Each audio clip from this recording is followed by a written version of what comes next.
NATO বৈঠকে আবারও কি হতে পারে ট্রাম্প জেলেনস্কির ঝগড়াঝাটি? ট্রাম্পের সঙ্গে দেখা হতে পারে জেলেনস্কির, কথা হবে কি? জেলেনস্কির হাবভাবে বেজায় চোটে রয়েছেন ট্রাম্প এবং তার মতে ব্রিটেন ফ্রান্স জেলেনস্কিকে তোয়াজ করে নেদারল্যান্ডসের দ্য হেগ শহরের এবং ন্যাটো বৈঠকে ইউরোপ বনাম আমেরিকার দ্বন্দ্বেরও সম্ভাবনা রয়েছে। ন্যাটোর বৈঠকে আবারও কি হতে পারে ট্রাম্প জেলেনস্কির ঝগড়াঝাটি?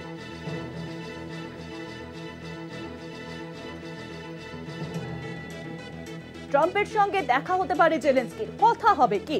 আর এ বিষয়ে এখন আরো জানাবেন, নিউজরুমের সঙ্গে রয়েছেন আমাদের পলিটিক্যাল এডিটর আশিস চট্টোপাধ্যায়। আশিস দা, ন্যাটোর বৈঠকে জেলেনস্কি এবং ট্রাম্প আবারও মুখোমুখি হতে চলেছেন, সেখানে কি তাদের দুজনের মধ্যে কথোপকথনের কোনো সম্ভাবনা রয়েছে এবং কথোপকথন হলেই কি সেটা ঝগড়াঝাটিতে পৌঁছে যেতে পারে? নেদারল্যান্ডসের দ্য হেগ শহরে গুরুত্বপূর্ণ ন্যাটোর শীর্ষ বৈঠক বসছে। ন্যাটো অর্থে নর্থ আটলান্টিক ট্রিটি অর্গানাইজেশন, যে সামরিক সংগঠন, সামরিক জোট তৈরি হয়েছিল দ্বিতীয় বিশ্বযুদ্ধের পরে। এই জোটের নেতৃত্ব বরাবরই দিয়েছে আমেরিকা এবং ইউরোপের প্রথম দিকে পশ্চিম ইউরোপের, পরবর্তীকালে ইউরোপের আরও অনেকগুলি দেশ এই জোটে যুক্ত হয়েছে। আগে এই জোট ছিল মূলত সোভিয়েত ইউনিয়নের বিরুদ্ধে, এখন এই জোটকে রাশিয়ার বিরুদ্ধে পরিচালনা করা হচ্ছে। এই আবহেই 2022 থেকে টানা যুদ্ধ চলছে। একদিকে রাশিয়া, অন্যদিকে ইউক্রেনকে সামনে রেখে গোটা ন্যাটোর শক্তি, আমেরিকা এবং গোটা ইউরোপের শক্তি ইউক্রেনের মাটিতে লড়াই করছে রাশিয়ার সঙ্গে। 3 বছর ধরে সেই লড়াই চলছে।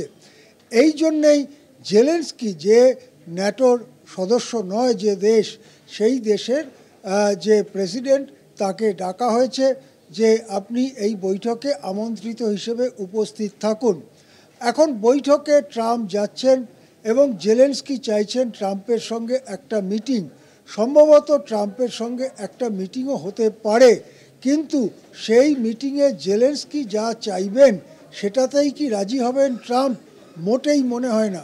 বরং ট্রাম্প ন্যাটো বৈঠকে আসবার সময়ই এরোপ্লেন থেকে পুতিনের সঙ্গে কথা বলেছেন এবং পুতিনের সাহায্য চেয়েছেন। সেই জন্যে মনে হয় না জেলেনস্কি যা চাইবেন সেটাই পাবেন। সেই জন্যে আবার হতে পারে যে একটা ঝগড়াঝাটি শুরু হয়ে গেল এবং সেই ঝগড়াঝাটির পরিস্থিতিতে কি দিকে পরিস্থিতি যায় সেটা আমাদের নজর রাখতে হবে। অনেক ধন্যবাদ আশিস দা, নিউজরুমের সঙ্গে ছিলেন আমাদের পলিটিক্যাল এডিটর আশিস চট্টোপাধ্যায়।